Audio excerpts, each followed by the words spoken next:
Vamos a hablar de la energía nuclear, pero exactamente de qué vamos a tratar en este programa, porque el programa lo hemos llamado Las dos visiones de la energía nuclear. Parece como que la energía nuclear se puede juzgar o ver quizá desde distintos puntos de vista. Pues para hablar de este tema nos acompaña la catedrática de Química María José Morcillo. Bienvenida. Muchas gracias. Podríamos comenzar por explicar o quizá por recordar de una manera sencilla qué es la energía nuclear. En primer lugar, quiero un poquito aclarar que en este programa de hoy lo único que se pretende es proporcionar un mayor conocimiento, por supuesto de una forma muy general, sobre un tema tan interesante como es este que has comentado, el de la energía nuclear, que además en la actualidad nos está afectando mucho a todos.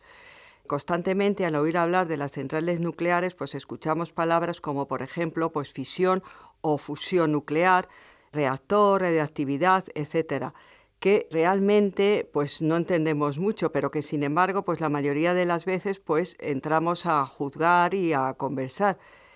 Por ello, lo que realmente quiero es explicar de un modo bastante sencillo lo que realmente ocurre en las centrales nucleares, con explicaciones claras, por eso le hemos puesto este título al programa, de por qué sí o por qué no está lo de la energía nuclear, aportando, pues no muchos, pero unos pocos datos, consecuencias y aclaraciones de estas dos visiones. Es decir, que lo que pretendo es explicar por encima y de dicho que de forma sencilla y lo más clara posible, pues estas dos caras, es decir, sus ventajas y sus desventajas de un tema tan vigente que ha levantado desde hace años pues una gran polémica. La realidad es que la energía nuclear parece que casi siempre tiene mala prensa, pero la pregunta es, ¿la energía nuclear es mala per se? Bueno, como todos los fenómenos que tenemos en la naturaleza, la energía nuclear no es buena ni es mala, también depende de cómo y a qué se aplique. Así, por ejemplo, su empleo en armas nucleares pues es devastador, ya lo conocemos, mucho más y con peores consecuencias que cualquier arma empleada anteriormente. Sin embargo, también hay que decir que tiene muchas aplicaciones pacíficas que son bastante provechosas para el hombre, como por ejemplo, pues los isótopos radiactivos que se emplean en el diagnóstico y terapia de enfermedades, pues es bastante útil. Y como esta, hay otras muchas más aplicaciones beneficiosas.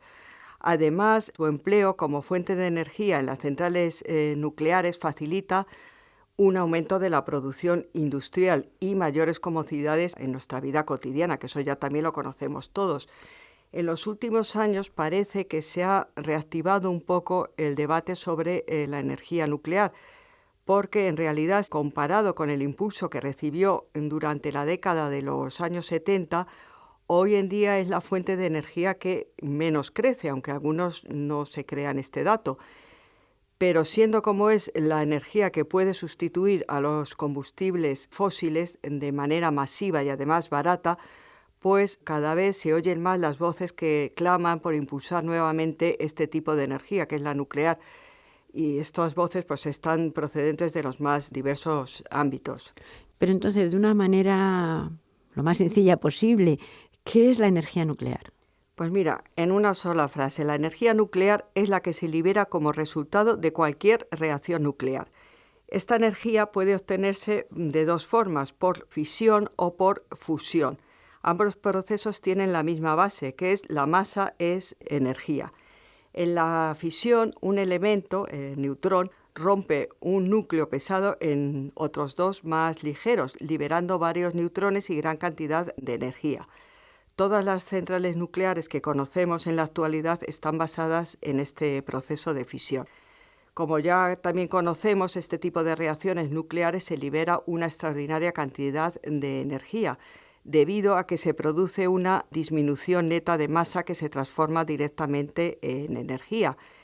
Esta enorme cantidad de energía liberada se puede utilizar, por ejemplo, en la producción de electricidad, que en esta época es muy útil. Por el contrario, la palabra fusión significa unión, que ya lo sabemos todos, y es precisamente lo que sucede en la fusión nuclear, es decir, dos núcleos ligeros se unen para formar otro más pesado y estable, también con liberación de energía como consecuencia de la diferencia de masa de los átomos iniciales y del resultante o producto. Pero debido a que los núcleos poseen cargas positivas, como ya se es conocido, pues por supuesto se repelen, por lo que hay que aportar desde fuera energía suficiente para lo que podríamos decir superar esta oposición o repulsión. La combinación más sencilla y rentable que se ha investigado de fusión nuclear es la que utiliza los isótopos del hidrógeno, el deuterio y tritio. El aprovechamiento de esta energía de fusión para la obtención de energía eléctrica hay que decir que está todavía en fase de investigación y además en fase casi primaria, por lo que a día de hoy pues es un recurso energético potencial a gran escala, pero que podría ser muy útil para cubrir el esperado aumento de demanda de energía que tenemos a nivel mundial en un futuro que yo diría casi muy próximo. Yo creo que ya casi todos conocemos lo que es una central nuclear, pero quizá convendría recordarlo. Y sobre todo, ¿qué ocurre después de que una central nuclear haya completado ya su vida útil? Que también se está hablando mucho en los medios. Bueno, pues vamos a empezar diciendo que una central nuclear pues, es la instalación en la que se utiliza la energía producida en las reacciones de fisión de los núcleos del combustible nuclear para producir sobre todo energía eléctrica. Su funcionamiento es muy sencillo, es el siguiente. El calor producido en la reacción nuclear se utiliza para producir vapor y la energía térmica de este vapor se transforma en energía mecánica en una turbina y luego ya está en energía eléctrica en un alternador. Con respecto a tu segunda pregunta, pues se han estudiado diferentes soluciones para después de que una central nuclear haya completado lo que se llama su vida útil. Entre las propuestas más frecuentes te voy a destacar algunas, como por ejemplo pues la desactivación de la central, retirando únicamente el combustible y los líquidos y desechos radiactivos. Esta solución es fácil, pero implica la necesidad de mantener una vigilancia y protección radiológica en el emplazamiento de la central nuclear. Otra propuesta es desactivación de la central seguida de una construcción de pantallas de hormigón que aíslen totalmente la vasija del reactor y los demás elementos radiactivos. Esta solución pues tiene un mayor coste, pero nos elimina la necesidad de mantener la vigilancia que era necesaria en la anterior propuesta. También se puede optar por desmantelar completamente la central, transportando los equipos, destruyendo las estructuras y reacondicionando el emplazamiento, que puede ser vuelto a utilizar pues, para construir una nueva central o ya para cualquier otro uso. Y por último, hay una solución mixta que consiste en primero realizar las alternativas primera y segunda que acabo de comentar, dejando la central en la situación correspondiente durante un cierto número de años, de forma que durante este tiempo pues, se produzca la disminución de la radiactividad de los elementos radiactivos residuales. Y entonces ya aplicaríamos la tercera alternativa de desmantelarla, pero en este caso ya sería con un coste bastante más reducido. Se han nombrado los combustibles nucleares, pero hay distintos tipos de combustibles. ¿Cuáles son los que se utilizan? Pues mira, esta pregunta es interesante porque precisamente una de las razones para explotar la energía nuclear de forma ya comercial es la abundancia en la naturaleza de los elementos empleados como combustibles nucleares. El uranio, que es el que conocemos todos, y el torio son dos de los elementos más susceptibles de ser utilizados como combustibles nucleares. El plutonio también puede utilizarse como combustible, aunque debido a que tiene un periodo de desintegración relativamente corto, este elemento no existe en la naturaleza, por lo que solo se obtiene en los reactores de fisión en las propias centrales nucleares. Como ya conocemos y acabo de decir de todos ellos, el uranio es el combustible por excelencia. Se encuentra en la naturaleza en una proporción del 0,004%, que aunque parezca pequeño, es unas 800 veces más abundante que el oro y unas 40 veces más abundante que la plata, y es tan abundante como el plomo y el cobalto. Estas reservas de uranio natural podrían proporcionarnos aproximadamente un volumen de energía equivalente al 60% de las reservas de petróleo, por supuesto siempre sobre la base de su utilización en los actuales reactores nucleares térmicos. El torio, que es otro elemento, es más abundante en la corteza terrestre que el uranio, pero solo existe un isótopo de esto, que es el torio 232, por lo que su empleo en reactores nucleares pues está un poco más limitado, y hay que decir que hasta el momento no se ha empleado en los reactores nucleares comerciales. Y esto en cuanto a los combustibles, pero si hablamos de las reacciones nucleares, pues ¿existe algún modo de poder controlarlas? Algo que también preocupa. Como sabemos, la reacción nuclear se produce al bombardear los átomos de uranio con partículas nucleares, neutrones. En esta reacción, el átomo de uranio se divide en varios elementos y se genera gran cantidad de energía. A la vez, se producen otros 2 o 3 nuevos neutrones que pueden bombardear nuevamente átomos de uranio, dando lugar a lo que conocemos como una reacción en cadena autosostenida, que puede continuar ella sola, siempre que, por supuesto, que haya combustible. Como es lógico, pues una manera de controlar esta reacción nuclear y detenerla cuando se necesita o cuando se requiera por circunstancias, consiste en impedir que los neutrones generados alcancen los nuevos átomos de uranio. Por lo tanto, la velocidad de la reacción pues puede regularse a través del control del número de neutrones.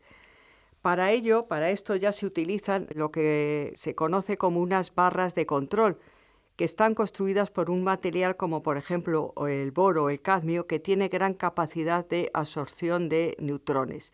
La introducción de estas barras en el núcleo del reactor puede regularse, por ejemplo, pues subiéndolas o bajándolas, para de este modo pues controlar la velocidad de la reacción. Y además, eventualmente, si es necesario detener la reacción en cadena, pues las introducimos totalmente en el núcleo. Además de estas barras de control con las que se regula la potencia, diríamos, del reactor, existen las barras de seguridad, que, como he dicho, se introducen, pero de esta forma automáticamente en el caso de que ocurra cualquier anomalía en el funcionamiento del reactor, deteniéndolo inmediatamente la reacción nuclear. Por lo tanto, en principio, pues hay medidas de seguridad para detener un accidente. Quizá otro de los problemas importantes y que además está muy debatido es qué hacer con los residuos radioactivos generados en las centrales. ¿Podríamos comentar un poco cómo está este problema planteado ahora mismo, en la actualidad? Mira, pues aunque nos parezca mentira, durante algunos años la industria nuclear estuvo vertiendo residuos nucleares al mar o también los exportaba a países del tercer mundo. Sin embargo, gracias a Dios, en la actualidad se almacenan principalmente en las propias centrales nucleares en lo que se llaman las piscinas de residuos. Estas piscinas son de hormigón armado y además están revestidas de acero inoxidable y están dotadas de detectores de fugas que avisan a la sala de control si se detectan escapes. Tienen sistemas de refrigeración mediante cambiadores de calor que nos garantizan que el combustible siempre se encuentre sumergido y que la temperatura del agua además es la adecuada. Y también tienen sistemas de purificación del agua. Consiste en introducir los elementos combustibles ya gastados en bastidores especiales en el fondo de una piscina, diseñadas para favorecer la refrigeración y mantener una geometría que evite la criticidad del combustible. Se utiliza agua porque tiene un alto coeficiente de transmisión del calor y buenas propiedades como blindaje, transparencia, manejabilidad y además un coste muy bajo. Sin embargo, la industria nuclear quiere construir lo que llaman los cementerios nucleares en formaciones geológicas profundas, es decir, quieren realizar un almacenamiento geológico profundo que se llama AGP. Un cementerio en profundidad de residuos radioactivos es una instalación que se construye a varios centenares de metros de profundidad en una formación geológica como puede ser granito, sal o arcilla, y donde se encierran los residuos radiactivos. La idea básica sobre este almacenamiento de residuos es realizar un vertido hermético que, una vez cerrado, no requiera posterior intervención humana. Sin embargo, hay que decir que si se hace de esta manera, el problema es que sería casi imposible recuperar un contenedor que tuviese fugas. Por otra parte, existen otros riesgos asociados a estos cementerios de residuos, como son, por ejemplo, los derivados del transporte de dichos residuos, así como los relacionados con el vertido de los mismos. Ya hay construidos varios cementerios nucleares en Estados Unidos y en Nuevo México, pero en España por ahora no tenemos. Por lo tanto, decir que en España, ¿qué se hace con los residuos radioactivos? ¿Hay instalaciones y, en todo caso, de qué tipo? Pues en España existe un almacén de residuos radiactivos, pero solo de los que llamamos de baja y mediana actividad, que en la actualidad se encuentra situado en el Cabril, Córdoba, y se estima que tenga capacidad para albergar los residuos producidos en España hasta cerca del, aproximadamente, son cifras muy aproximadas, del 2030. Cada año unos aproximadamente también 240 camiones procedentes de los reactores nucleares que hay en toda España pues hacen su recorrido hasta las instalaciones de Cabril, que son propiedad de la Empresa Nacional de Residuos Radioactivos que se llama Enresa.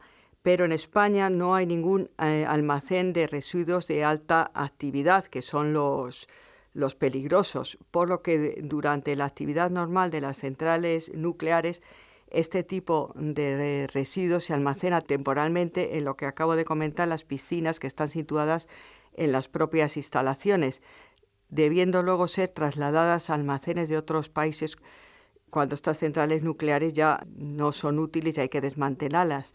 Normalmente esto lo hemos hecho con el Reino Unido y Francia.